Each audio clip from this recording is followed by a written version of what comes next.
Verlede keer het ons gesels oor die 3 persone van die 3 eenheid en die fokus wat elke keer op elke persoon val, maar dat daar nie 'n hiërargie is nie, al 3 is gelyk, al 3 is God. En toe het ons ook gekyk na die fokus wat skuif Ou Testament, Nuwe Testament, waar van die 3 persone meer prominent in sekere dele van die Bybel val.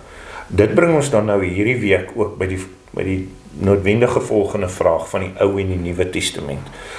Hoe is die verband van die Ou en Nuwe Testament wanneer ons die Bybel lees en skrifgetrou wil omgaan? Hoe moet ons daarna kyk en hoe moet ons die verband ook verstaan wanneer ons die Bybel lees?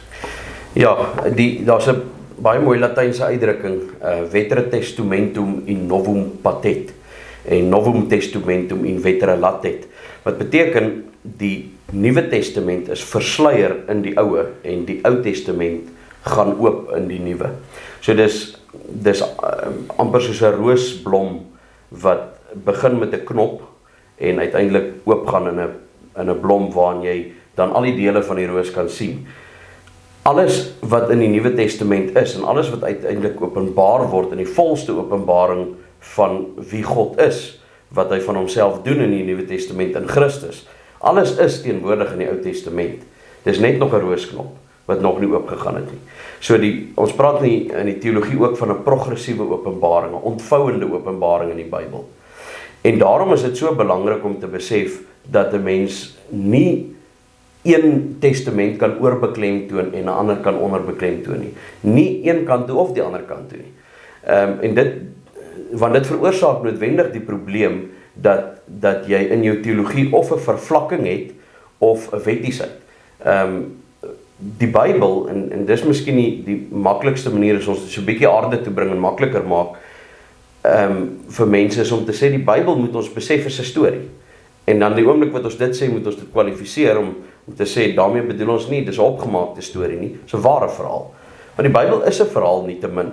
En dis moeilik vir ons baie keer om raak te sien, want daar sekere boeke wat nie noodwendig die kronologiese lyn volg nie, maar daar is 'n kronologiese lyn in die Bybel. Van Genesis tot Deuteronomium is die kronologiese lyn van die skepping, die ontstaan van die mensdom en die groei van die mensdom en dan die roeping van Abraham en die vestiging van sy nageslag wat in Egipte beland, uitgered word met die uittog, deur die woestyn trek en dan op die drempel van die beloofde land. En Joshua gaan daarmee voort, intrek in die nuwe land en dan uiteindelik die rigters in die koningstydperk. En so loop die verhaal.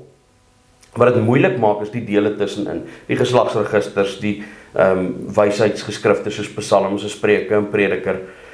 Maar daar's 'n kronologiese lyn wat as geraamte dien en dan is daar die vleis wat daarby gesit word, die wysheidsgeskrifte en al die ander ekstra materiaal, die profete moet 'n mens dan natuurlik gaan inpas daar tussen die konings en in die ballingskap tydperk waar hulle tydgenote is. Maar dit volg hierdie kronologiese lyn. En dan dink ek wat help om te verstaan is as jy besef dat die verhaal van die Bybel en die kronologiese lyn van die Bybel is die verhaal wat eintlik deur die meeste goeie narratiewe gevolg word. Flieks en boeke het gewoonlik hierdie narratief van alles wat begin en is goed en is reg en almal is gelukkig en dan is daar 'n katastrofe wat gebeur. Daar's een of ander probleem, daar's een of ander antagonis of daar's 'n katastrofiese gebeurtenis wat alles de mekaar krap. En dan is daar 'n spanning, dan is daar 'n soeke na oplossings en baie mislukkings dikwels en dan is daar baie dikwels 'n held, 'n protagonis wat die probleem oplos. Baie dikwels deur geweldige selfopoffering. En dis die storielyn van die Bybel. Dis die mens wat goed geskape is, in sonde geval het, homself verdoem het, en dan al die verskillende spanninge en pogings om die probleem op te los van mensekant wat telkens misluk. Die konings misluk, hulle kan nie die probleem van sonde oplos nie, so kan die profete dit nie oplos nie, so is daar geen rituele of aksies wat dit kan oplos nie, die offers kan nie, die tempel kan nie, niks los die probleem van sonde op nie. En teen die einde van die Nuwe Testament is dit baie duidelik hoe groot en onoorkombaar vir mense die probleem van sonde is. En dan kom die volheid van God se openbaring in Christus, wat sy lewe offer om die prys van die sonde te betaal en die uitverkorenes van God te red. En dan die kerk se vestiging en uiteindelik die belofte van die wederkoms en hiernamaals. Maar dis 'n verhaal. En 'n verhaal lees 'n mens van die begin tot einde. En so die vraag is wat 'n mens dan vir mense sal wil vra, wat vir jou byvoorbeeld sê, ek hoef nie die Ou Testament te lees nie, want Christus is in die Nuwe Testament, en my verlossing is in Christus.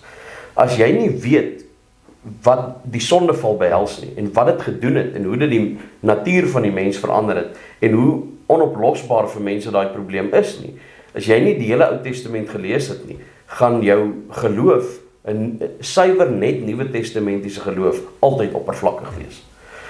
Die ander kant is natuurlik ook waar, as jy die Nuwe Testament minder belangrik ag, en net die Ou Testament lees, dan gaan jy altyd 'n poog om jouself te red. Dan gaan jy altyd al die mislukte pogings probeer verbeter. Probeer om op 'n manier met werkheiligheid jouself in die hemel in te werk. So dis onmoontlik, mens kan nie die een testament bo die ander stel, of nie Nuwe of Ou Testament nie.